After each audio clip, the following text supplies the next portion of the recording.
Welcome to Talking Halos. This is Derek Ciapala with my co-host, my partner in crime, Nate Green. Absent Jared. I have no idea where he is. We have to put an APB out on him. I have no clue. I think he's just like, or he's tired of the negative Nancy's of the team, even though I'm thrilled at this last weekend's results. So I don't know where he is. His season's over, right? His Yes, baseball he'll season's be ended. he'll be back later. I would assume he's back later this week. Well, if he doesn't show up, we have some serious concerns. We might need to put wanted posters around Idaho for him. Start putting his picture on a milk carton. Milk carton. I don't know what else to do. Send smoke signals. Okay, so uh, Angels sweep the Dodgers. Who would have thunk it? I didn't think it. I know you didn't think it. I thought they would win one. I thought they I might win legitimately one. thought they'd win one. We didn't predict that series either. No. I'm glad we didn't because that would have been an L for me. Yep. But wow, and I guess I have to ask the question: how did they win this series? Not just how they win it, but how they sweep it. I mean, on paper, two different teams. I have my suspicions. I want to get your thoughts first. What happened? Well, I think one thing that happened in this series is the Dodgers starting pitching was very bad. The Angels got some really good matchups for them. You got Tony Gonsolin, who had a blister on his finger, wasn't really able to throw his off speed like he wanted to. You had Clayton Kershaw making his first start in 6 months, 8 months ish, and then you had Dustin May, who has been kind of a hit or miss guy. He's also coming off not being a pitcher in 2 years, so they did run into some really good guys. Um, they didn't run into Yamamoto. They didn't run into Glasnow, who's hurt. They didn't run into Sasaki, who just got added to the IL. And I think the other thing too that was helpful, the Dodgers bullpen is really messed up right now. So they were able to get to some guys that weren't like, I think Tanner Scott threw once this weekend. They they weren't able to, like, the Dodgers weren't able to go with that Kopech, Tanner Scott and Gratterall, and you could just start naming guys, Trinan, um, all their like legit relievers. They're missing three of them at least.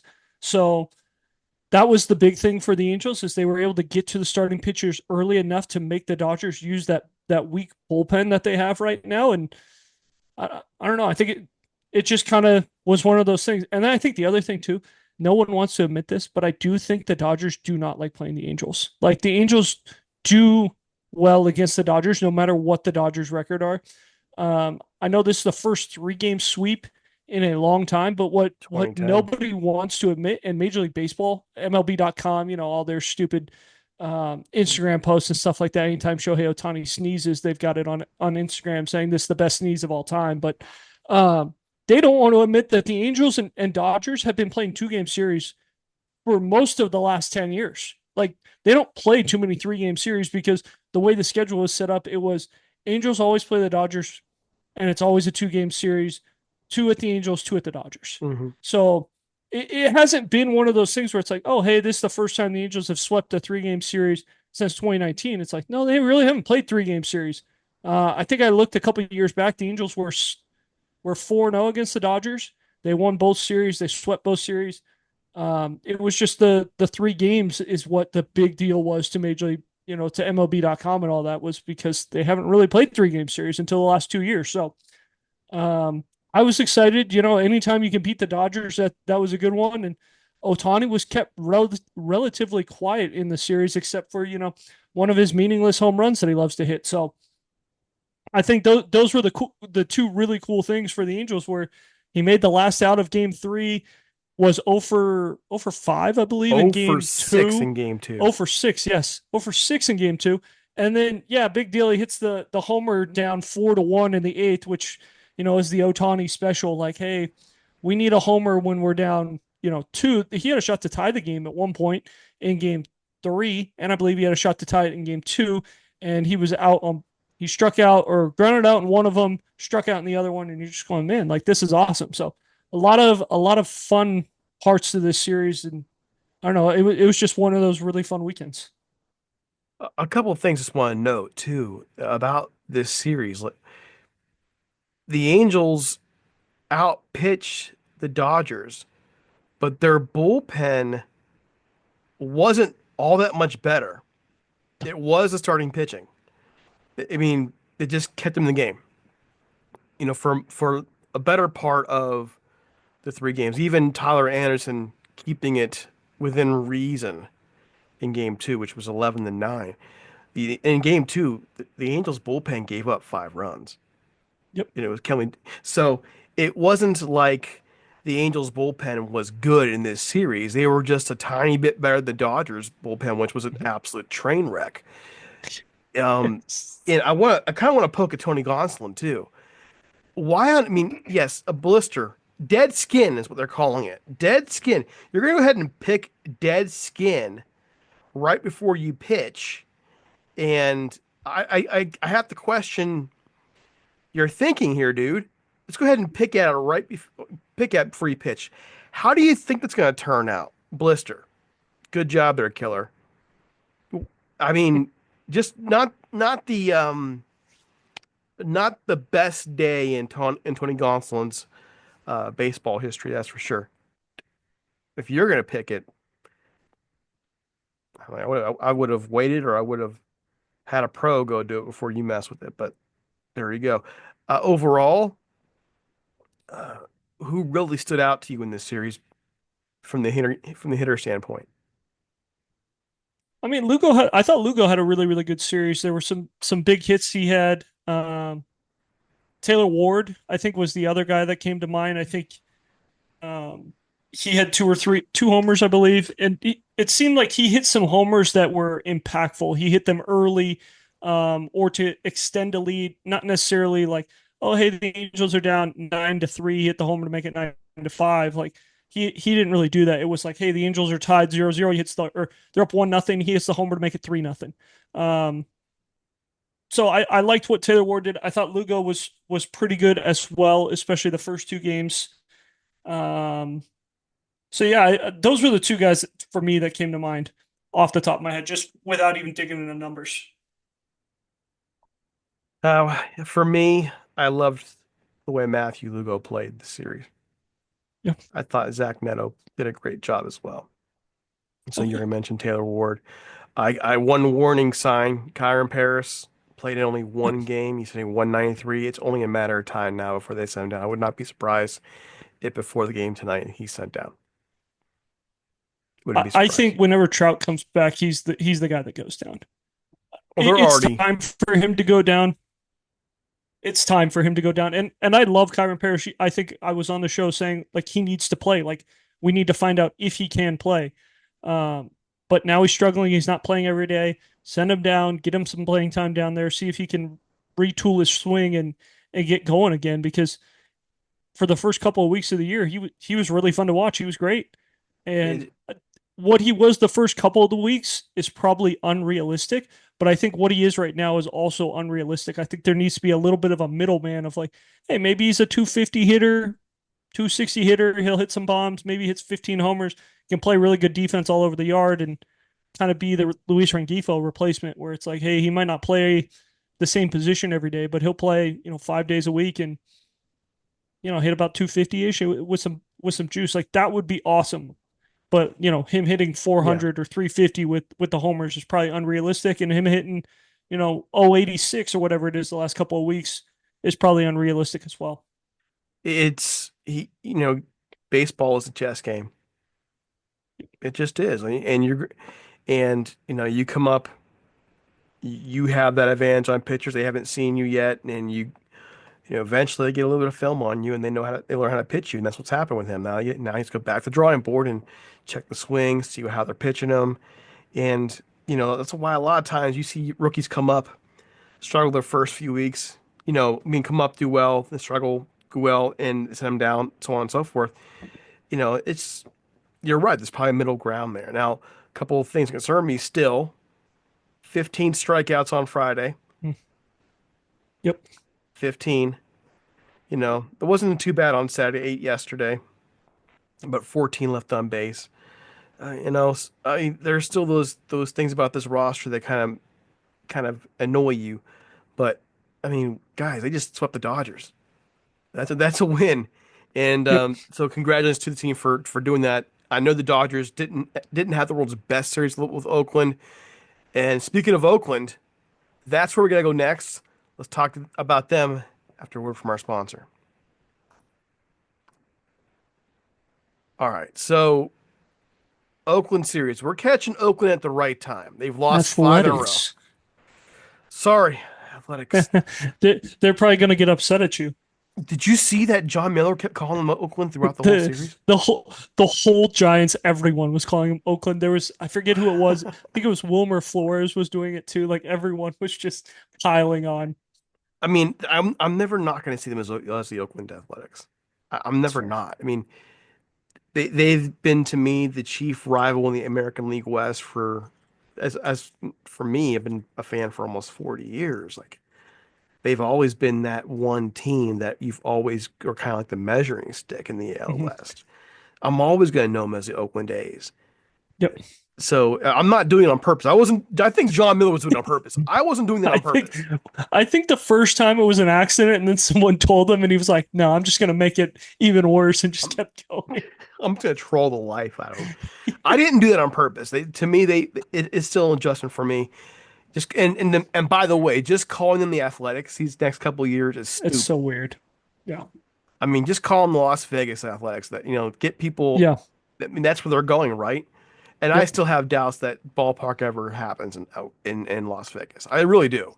I still have doubts, but that's a different day and different conversation. Here we go. The A series, the A's have lost five in a row. Their run differential right now is actually worse than the Angels, which is kind of mind blowing with how they look. It's pretty much been their pitching though. In that series last week, the A's. Oh gosh, Nate, should we have a jar here with, I gotta pop a quarter every time I say Oakland.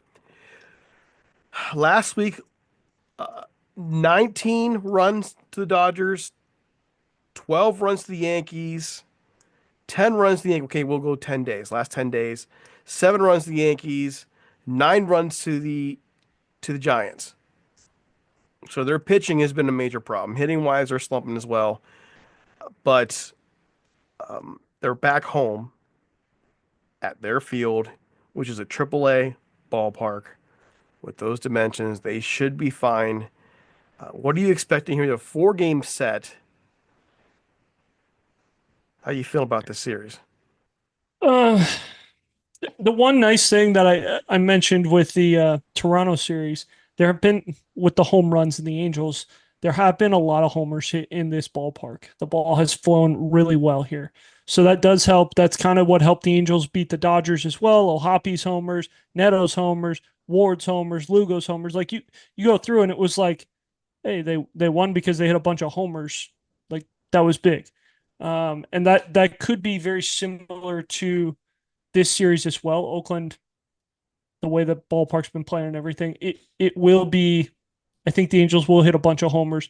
Oakland will probably hit a bunch of homers as well. They've lost five in a row. All five of those games have been on the road. Oakland has played a little bit better at or the Athletics. You got me doing it now. The Athletics have been playing a lot better at their home ballpark than they have been on the road. So um, it'll be interesting. The Athletics do hit a bunch of homers. I'm a little worried about that.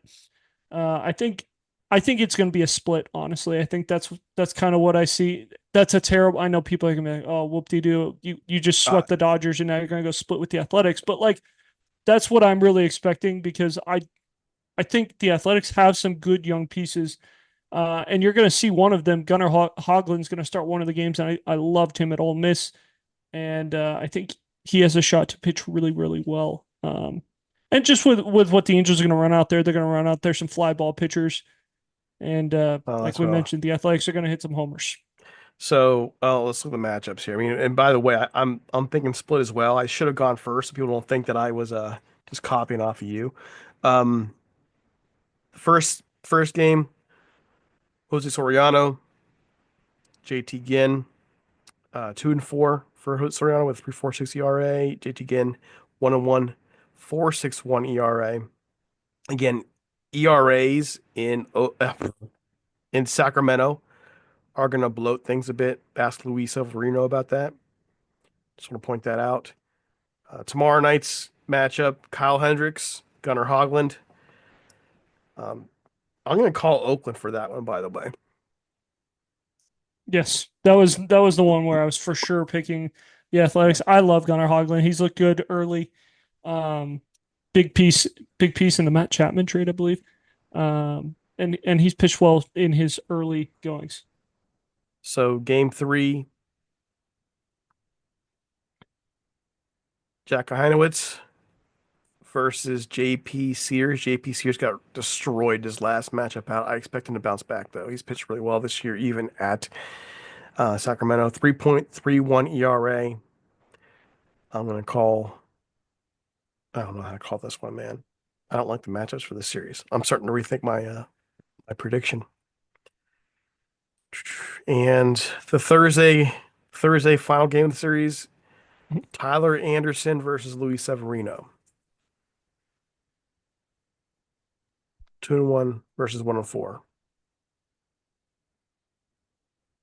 So I got Angels winning game one, losing game two, winning game three. Jack beats Sears. Yeah, Sears might pitch a little bit better, but not doesn't have the strikeout numbers.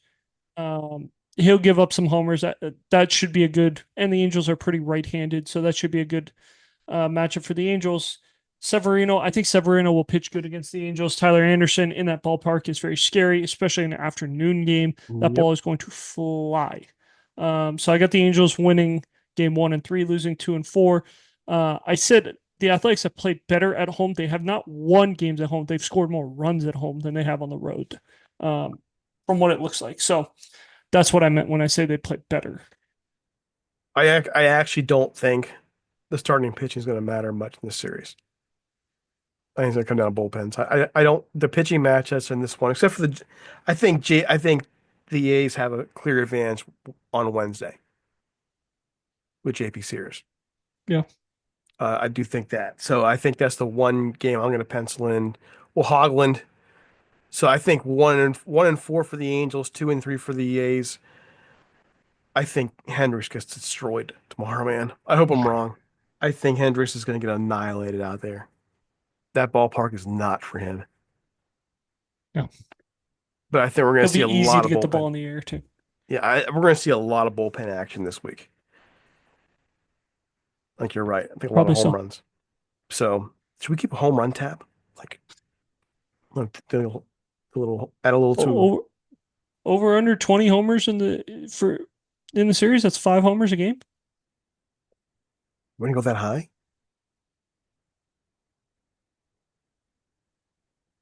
Hmm.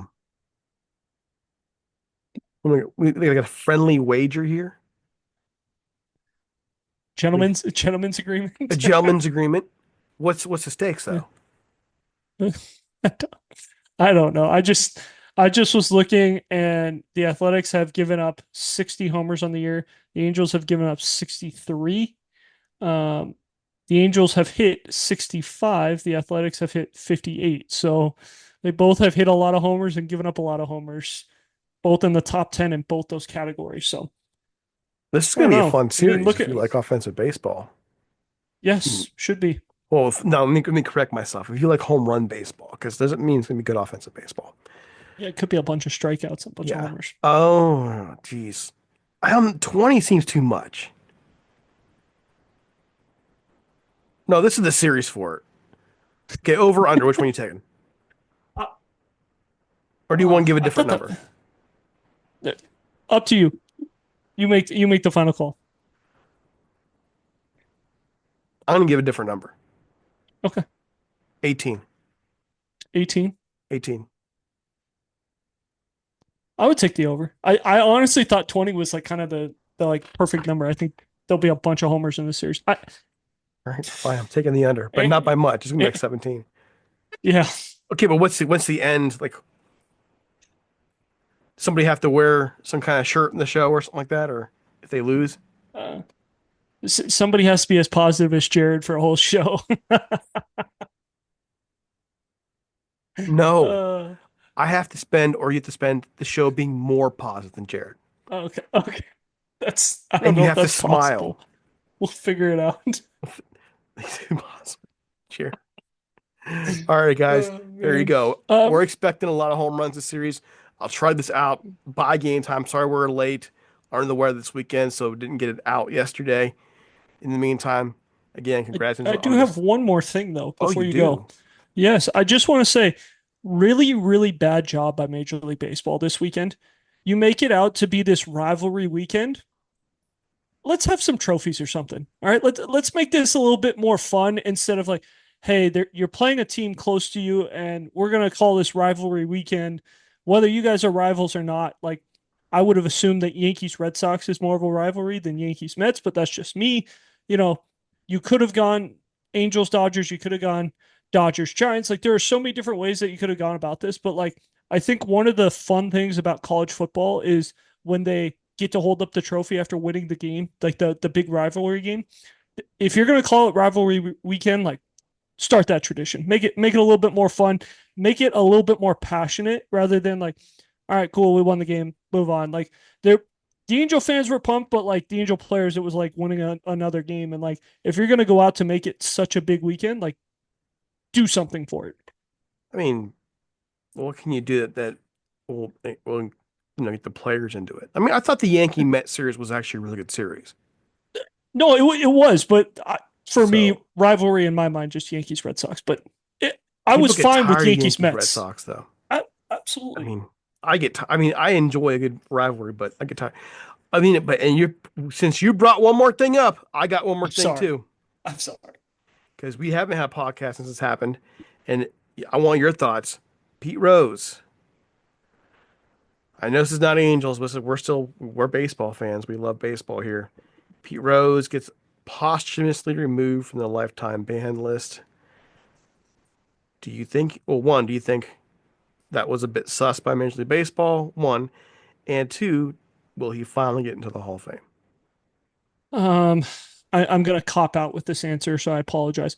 If he gets in, Barry Bonds needs to be in because then it's not about, it's not about other things. It's about what you did on the field. And, if you're going to put Pete Rose in, then you better put Barry Bonds and Roger Clemens in.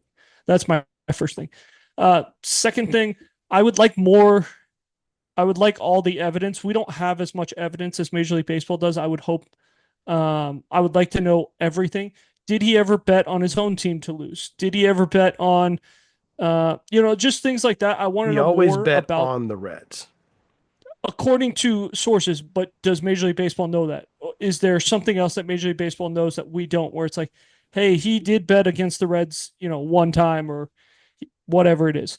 So I would like a little bit more. Um, I would like a little bit more just to know what the full scope of it is. He is the best hitter of all time. He did break the rule that literally every player has to sign. So if we are going to say no to steroid users, then Pete Rose is not a Hall of Famer because what he did is just as bad as steroids. I don't, I don't, It I don't it think you're changed copping every out. single game. I don't I'm think you're sorry. copping out at all. I don't agree, and I'll That's explain why. I mean, by the way, just because I don't agree doesn't make you wrong. Um, no, this is fine. Friendly um, discussion. I don't. This is why because we already have a bunch of cheaters in baseball's Hall of Fame. We already do, and we know they cheated. We know you have people on greenies for years. We know you have people using pitchers mess with the baseball for years, spitballs, you name it. I mean, Gaylord Perry was it Gaylord Perry or Joe Phil Necro? Well, it Phil was Gaylord Necro. Perry. But like we guys were it was sport for them to find different ways to cheat. For Barry Bonds, he was a Hall of Famer before he started doing this stuff. And quite frankly, we have no idea which baseball players from that generation were on roids and who weren't. Same for Roger Clemens. So they should be in. The baseball already set the precedent by allowing known cheaters into the Hall of Fame. And so it doesn't mean that it was right at the time. I'm not saying that, but I just cannot sit back here and think Barry Bonds to me is the best player I've seen in terms of what he did. I mean, I mean, mind you, I saw him before he roided up, Yep. and he was the best in the league before that. Yep. So, and it's very difficult for me to think otherwise. Same for Roger Clemens, who was great before he roided up or whatever Mhm. he did up. A lot of the evidence around that is scant at best. We have no idea who's already gone in from the era who roided up.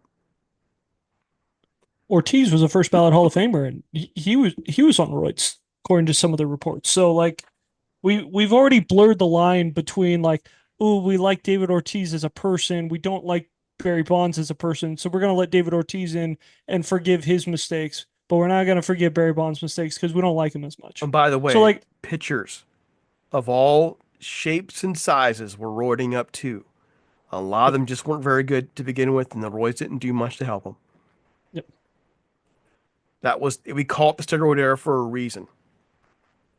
For Pete Rose, um, if I knew he broke the rule, I have a hard time really feeling bad about it now because everywhere you look, over under, all yeah, these leagues are now working in hand with sports betting. It seems awful hypocritical to be talking about how bad it is, and yet you're forming this making relationship with money. them. It's all about the money, right? It's all about Yep. it's money for thee, but not for me, or money for me, not for thee. I don't know, Hmm. but I have a real big problem with that. How can you preach to somebody about hold this against them for 40 years, and then all of a sudden now you're like, well, we'll lift it. Pete Rose. Yeah, People could say, well, Pete Rose lied for years. Pete Rose did this. Pete Rose also. What did you expect him to do? That's how he played. He was defiant on the field. That's who he was. We all know who he was. He wrote a book about it around 2005 or something like that where he admitted everything. And you still wouldn't let him back in for 20 years. So I just, I know people are going to disagree with me with that, and that's fine. Like, I don't think there's a right or wrong in this discussion. Like, I don't think, I just I disagree. agree. I agree with you Oh, you agree on that part? that there is no right or wrong in this. Like Yeah. there's some there's both sides of it, right? Where like you could say, hey, look, like he doesn't know he got in. He's one of the best players in baseball. Like that's what we're trying to put into the Hall of Fame, the best players of their generation. Fine. And if you want to say, you know what, like he broke one of the rules that like was always a rule and known as a rule, fine. Like you could argue that Bonds technically wasn't a rule in Major League Baseball at that time. Whatever. But I don't think that there's a right or wrong answer with this just because there's so many different opinions and different ways you can go about this. I mean, you can look at also too, Pete Rose is big on baseball as a manager, and that's wrong. I mean, on a million different levels, but was he ever caught betting on baseball when he was playing? Yeah, see that's one of the questions I would like to be the If he's, more part that I was talking about. if you're betting on baseball when you're playing, then that's a whole other animal. But in the same token, I mean, the guy deserves to be recognized for his career, and I mean, he paid the price, in other words. He never got to manage again. He was only allowed on a baseball field for Major League Baseball on very rare occasions. And I saw a video recently with him, and he was talking about, you know, a baseball swing with A-Rod. So I think it was on MLB on Fox. Oh yeah. And just listening to him talk about that, I'm thinking, we lost somebody who just knew the game. Doesn't matter how you tell them personally.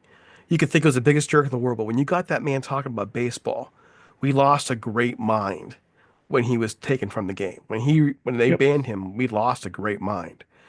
And everybody, any baseball fan here lost that. I would have loved to have seen him announcing baseball games once he retired. If I would have loved to see what he could do as a manager going forward. We'll never get that. Let the guy. I mean, let his family enshrine him, and let us celebrate the 4,192 hits, some I believe crazy so. number like that. Yep. Let's celebrate that and let it be done. It's fair. Let us know if you agree or disagree. We're not going to judge you because obviously that was what we call respectful civil discourse. Yes. Jerry would be proud. Follow us on X at Talking Halos. Follow Nate at Nate Green 34. Follow me at DC Apollo. Listening to our partner podcast, Rams Talk Radio, if you're a Rams fan. In the meantime, we're out of here. Have a great one.